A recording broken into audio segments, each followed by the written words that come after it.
SIR प्रक्रियामा अहिले West बेङ्गलमा draft role आइसकेको छ र तपाईँको भोटर कार्डबाट नाम काटेको छ कि छैन चेक गर्न सक्नुहुन्छ। अनि इलेक्सन कमिसन अफ इन्डियाले भनिसकेको छ 58 लाख भन्दा बेसी चाहिँ भोटर लिस्टबाट नाम काटिसकेको छ र उनीहरूको भेरिफिकेसन भएन, उनीहरूलाई भेटेन या त मरिसकेको छ भनेर उनीहरूले डिक्लेयर गरेर 58 लाख भन्दा बढी नाम चाहिँ काटिसकेको छ। अनि 1.36 करोड पब्लिकलाई चाहिँ हियरिङको लागि अपिल गरेको छ र नोटिस जारी गर्नु आँटेको छ।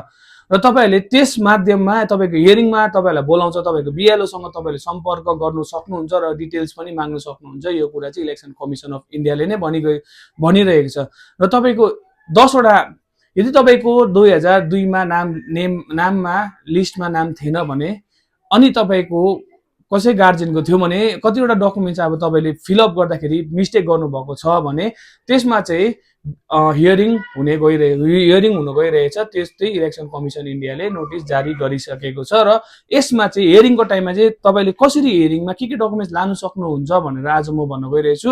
इलेक्सन कमिसन अफ इन्डियाले चाहिँ भनिसकेको छ तपाईँको मेन डकुमेन्ट्स हो बर्थ सर्टिफिकेट अनि पासपोर्ट, जमिनको पर्चा, यदि जमिन तपाईँको नाममा या तपाईँको बाबाको नाममा छ भने तपाईँले जमिनको पर्चा पनि लानु सक्नुहुन्छ। अनि पेन्सन सर्टिफिकेट है, तपाईँहरू यदि अलिकति पुरानै मान्छे हुनुहुन्छ भने तपाईँको पेन्सन सर्टिफिकेट छ भने हुन्छ र तपाईँको पासपोर्ट बनिएको छ भने पासपोर्ट पनि लानु सक्नुहुन्छ। अनि as per the supreme court है तपाईँले आधार कार्ड पनि त्यसमा हाल्नु सक्नुहुन्छ भनेर भनिरहेछ। यति डकुमेन्ट्स तपाईँको छ भने अनि एसेट्रा कतिवटा डकुमेन्ट अझै कति 2-3वटा डकुमेन्ट्सहरू छ जो कि मलाई याद छैन, त्यो पनि तपाईँले युट्युबतिर गएर या त इलेक्सन कमिसन अफ इन्डियाको वेबसाइटमा गएर तपाईँले चेक गर्न सक्नुहुन्छ। र तपाईँको भोटर लिस्टबाट नाम काटेन त्यो 58 लाखमा तपाईँको नाम थियो कि थिएन, तपाईँले तपाईँको भोटर कार्डको इपिक नम्बरलाई लिएर तपाईँले पोर्टलमा गएर चेक गर्न सक्नुहुन्छ वेबसाइटमा।